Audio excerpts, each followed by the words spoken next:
안녕하세요. 다해건설 정보 최 과장입니다.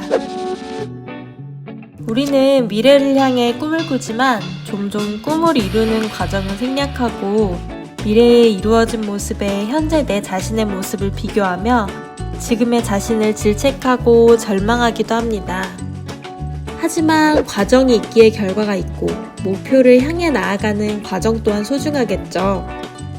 꿈을 이뤄가는 과정을 인정하며 그 과정을 즐기고 성취하며 나아간다면 기꺼이 도전하고 즐거운 여정이 되지 않을까 생각해 봅니다.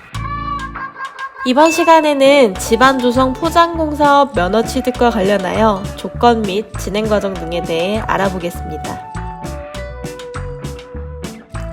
2022년부터는 전문건설업의 대업종 전환으로 토공사업, 포장공사업, 보링그라우팅 파일공사업 총 이 세 가지 종목이 집안조성 포장공사업이라는 대종목으로 합쳐지게 되었습니다. 따라서 사업주분들께서는 위 업무 내용으로 분류하여 주력 분야를 등록하시게 됩니다. 땅을 굴착하거나 토사 등으로 집안을 조성하는 공사를 하신다면 토공사업으로, 역청재 또는 시멘트 콘크리트, 투수 콘크리트 등으로 도로, 활주로, 광장, 단지, 화물 야적장 등을 포장하는 공사와 그 유지 수선 공사를 하신다면 포장공사업, 집안 또는 구조물 등에 천공을 하거나 압력을 가하여 보강재를 설치하거나 회반죽 등을 주입 또는 혼합 처리하는 공사, 또는 항타에 의하여 파일을 받거나 샌드 파일 등을 설치하는 공사를 하시는 경우 보링그라우팅 파일 공사업을 주력 분야로 등록하시면 됩니다. 파일 공사의 경우 이전에는 비계 구조물 해체 공사업의 업무 내용 중 하나였는데 2022년 대업종으로 전환이 되면서 보링그라우팅과 합쳐져 보링그라우팅 파일 공사업의 업무 분야로 변경되었으니 기존에 파일 공사를 하시던 사업주분께서는 꼭 확인하시길 바랍니다. 그렇다면 이제 집안조성 포장공사업 등록 시 갖추어야 할 조건에 대해 알아보겠습니다. 첫 번째, 집안조성 포장공사업의 등록기준 자본금은 1억 5천만 원입니다. 자본금 요건은 법인 사업자, 개인 사업자 모두 동일한데요. 법인의 경우 등기상 납입 자본금도 1억 5천 이상이 되어야 하며 건설업만을 위한 실질 자본금을 준비하셔서 일정 기간 유지 후 기업 진단을 받아 자본금 증빙 서류로 기업 진단 보고서를 제출해야 합니다. 기업 진단은 새로운 사업자에 등록하시는 경우 법인은 법인 설립 등기일로부터, 개인 사업자는 사업자 개시일로부터 약 20일 이상이 경과되어야 기업 진단을 받을 수 있으며 기존 운영하시던 법인의 경우 자본금 예치일로부터 30일 경과 후 기업 진단이 가능합니다. 그리고 꼭 자본금 1억 5천만 원은 건설업 등록 이후 사업 영위기간 동안 계속 유지하셔야 합니다. 또한 같은 대업종에 속하는 토공사업과 포장공사업 두 종목을 주력 업종으로 취득하고자 하신다면 자본금은 대업종 등록 기준인 1억 5천에 자본금 추가 없이 두 종목 등록이 가능합니다. 등록 기준 자본금 1억 5천만 원 중 약 5천만 원은 전문건설 공제조합의 출자 예치 후 보증 가능 금액 확인서를 받아 자본금 증빙 서류로 함께 제출해야 합니다. 전문건설 공제조합 출자금은 면허 유지기간 동안 공제조합에 묶여있는 보증금이라고 생각하시면 되는데요.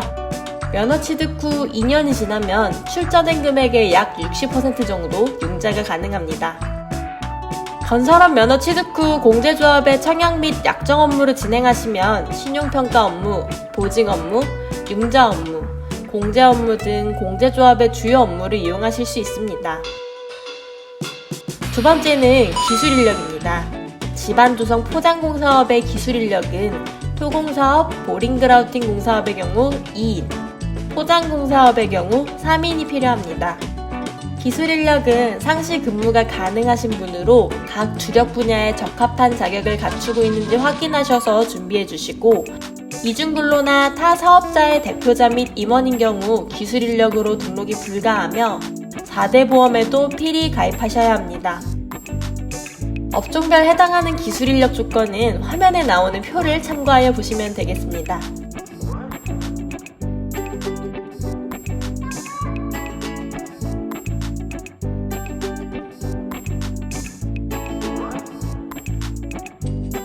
잠깐! 그리고 이때 같은 대업종 내에서 주력 분야 추가 시 기술 인력 중 1명은 감면을 받을 수 있습니다. 예를 들어 토공사업을 보유하시고 포장공사업을 주력 업종으로 추가 등록하시는 경우 토공사업 2인과 포장공사업 3인 중 1인을 중복 적용받아 총 4인만 준비하시면 됩니다. 보링그라우팅 파일공 사업 추가 시에도 마찬가지로 1인은 중복 적용받아 1인만 추가로 준비해 주시면 됩니다. 마지막으로 세 번째, 사업자의 소재지에 사무실을 준비하셔야 하는데요. 사업주분들과 상담을 하다 보면 등록 기준 중 중요하게 생각하시는 부분이 자본금이나 기술 인력이다 보니 이 부분을 위주로 상담을 하시는데 사무실 조건 또한 놓치지 않고 확인하셔야 합니다. 간혹 건설업 면허 등록 업무를 진행하다 보면 겉으로 보이기엔 아무 이상이 없는 사무실이어도 건물 등기가 안 돼 있거나 가건물인 경우가 종종 있는데요. 이와 같은 가건물은 사무실로 인정되지 않습니다. 건물 등기부 등본 및 건축물 대장이 발급되어야 하며 건물의 용도가 사무실이나 근린생활시설 등 업무용이어야 합니다. 사무실 내부도 책상, 컴퓨터, 통신설비 등 업무를 볼 수 있는 환경이 갖추어져 있어야 하며 타 사업자와 겸용으로 사용하실 수 없습니다. 이렇게 자본금, 기술 인력, 사무실 등 등록 요건이 준비가 되셨다면 모든 제출 서류를 사업자 주소지 관할시, 구청 담당 부서에 제출하셔야 합니다. 관할관청에는 서류 접수일로부터 근무일 기준 20일 이내에 서류 검토 및 사업장 실사 등을 통해 이상이 없을 시 건설업 등록증을 발급합니다. 건설업에 관심 있는 모든 분들과 사업주분들의 번창과 성공을 기원하며 이번 시간에는 전문건설업 집안조성 포장공사업과 관련하여 알아보았습니다. 다음 시간에는 전문건설업 실내건축공사업의 면허 취득 조건 및 진행 과정에 대해서 이야기해보도록 하겠습니다. 궁금하신 점 댓글로 남겨주시면 성심성의껏 답변드리도록 하겠습니다. 사업주분의 실제 상황과 조건으로 좀 더 상세한 설명이 듣고 싶으시다면 연락주세요. 성심성의껏 답변드리도록 하겠습니다. 감사합니다.